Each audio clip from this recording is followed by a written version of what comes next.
샬롬, 반갑습니다. 예수님이 안식일에 베데스다 목가에서 38년 된 병자를 고치시고 난 뒤에 유대인들은 이 일로 안식일 논쟁을 하면서 예수님을 핍박합니다. 요한복음 5장 16절 말씀입니다. 그러므로 안식일에 이러한 일을 행하신다여 유대인들이 예수를 핍박하게 된지라.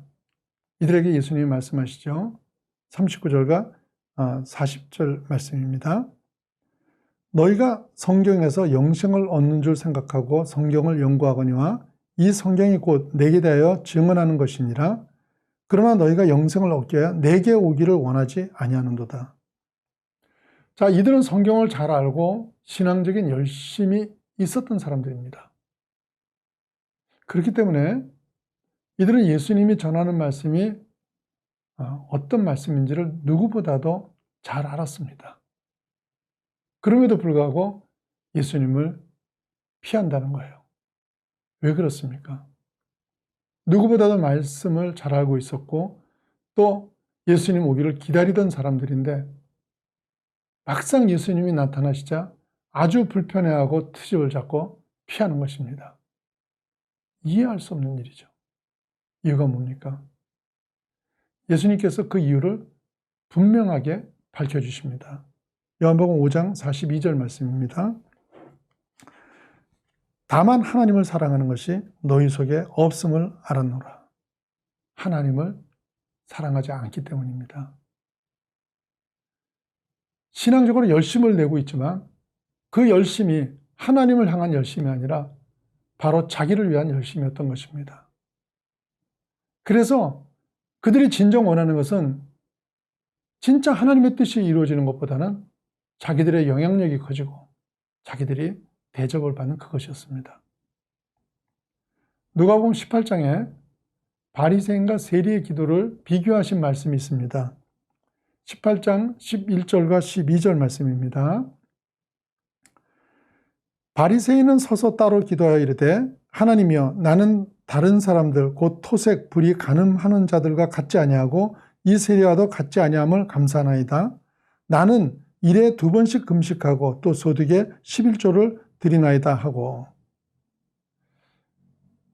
바리새인의 기도에 특별히 강조되는 말이 무엇입니까? 나는입니다.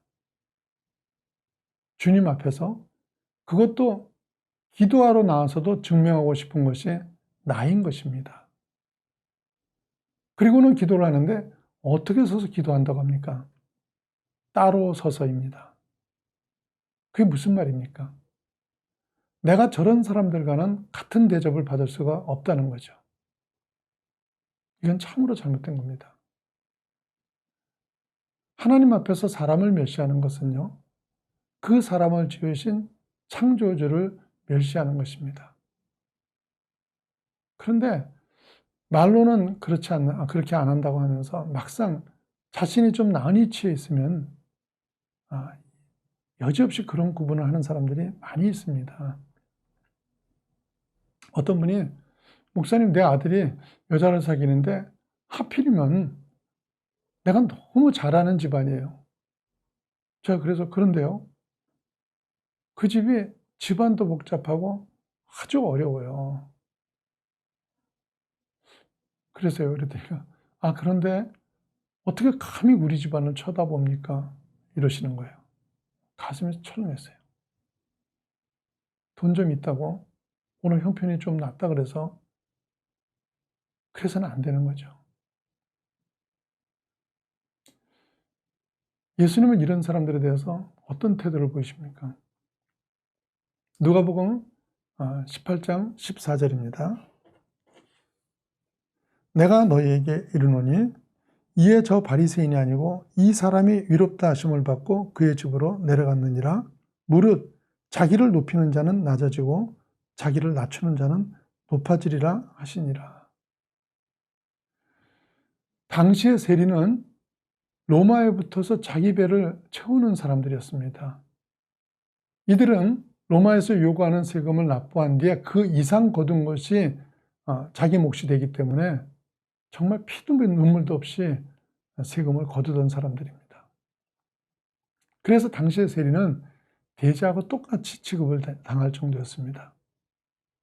그런데 왜 신앙적으로 거룩하게 산 바리새인보다 이런 세리를 더 위롭다고 하신 겁니까? 많은 분들이 세리는 회개를 했기 때문이라고 하시는데, 회개를 했기 때문에 더 위롭게 된다면 선하게 살았기 때문에 회개할 일이 많이 없는 것보다는 악을 행하고 회개하는 것이 더 낫게 되는 이런 모순이 생기게 됩니다. 그래서 이 말씀은요, 세리의 회개보다는 바리새인의 자기의를 지적하는 말씀입니다. 왜 우리 모두가 예수님이 필요합니까? 모두가 죄인이기 때문입니다. 그래서 예수님 앞에 나올 때는 무엇보다도 내가 죄인임을 인식하고 나와야 하는 것입니다. 그런데 바리새인은 전혀 그런 모습이 없습니다. 세리에 비교해서 자기 의만을 자랑하고 있는 것입니다. 그런데 그게 정녕 위가 될 수 있습니까? 감옥에 모인 살인 강도들이 쟤는 3명 죽였는데 나는 1명이야. 쟤는 죽이고 돈까지 뺏었는데 나는 그런 짓은 안 했어. 여기에 위로움이 있겠습니까? 우리 인생이 그렇습니다. 겉으로 드러나냐 아니냐, 들켰느냐 아니냐는 것뿐이지 모든 인간은 죄를 품고 삽니다. 그런 죄인들이 위로운 척하면서 남을 정죄하고 그렇게 살 때 하나님이 이것을 아주 악하게 보십니다.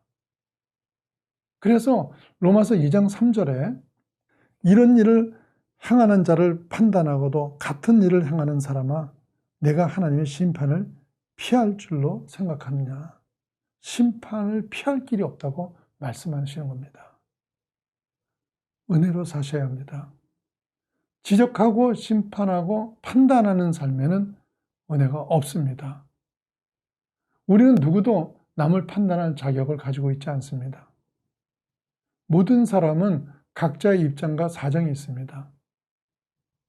그런데 우리는 전혀 남의 사정을 모르고 남을 심판할 수 있습니다. 미국에서 신앙이 뜨거운 집사님이 주일에 일을 하는 사람을 보면서 저게 예수 믿는 사람인가? 예수를 믿으면 제대로 믿어야지 저게 뭔가? 이러면서 그분하고는 상종을 안 했답니다. 그렇게 지내던 어떤 날요, 자기 형편이 어려워지면서 어쩔 수 없이 그분이 주일날 일할 수밖에 없는 직장을 가지게 된 거예요. 그렇게 몇 개월을 지내고 나니까 얼마나 예배가 사모가 되고 갈증이 나는지 견딜 수가 없더래요. 일을 하면서도 사는 게 이게 뭔가 하면서 눈물을 흘린 게 한두 번이 아니랍니다. 그때서야 자기가 비난했던 그분이 예배 못 드리는 걸로 인해서 얼마나 마음이 상했을까 하는 것하고요, 주일날 예배 드릴 수 있다는 것이 남을 정죄할 수 있는 자격이 아니라 감사할 자격이라는 것을 깨달으셨다는 거예요. 여러분, 아무리 위로운 삶을 살았어도요, 남을 판단하면 하나님이 미워하십니다.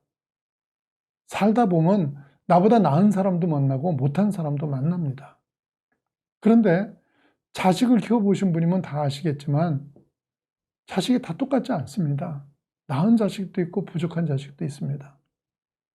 그래도 부모 입장은 다 소중하고 사랑스럽습니다. 누가 그런 자식들 가운데 특히 못난 자식을 비난이라도 해보세요. 당장 그 사람 미워합니다.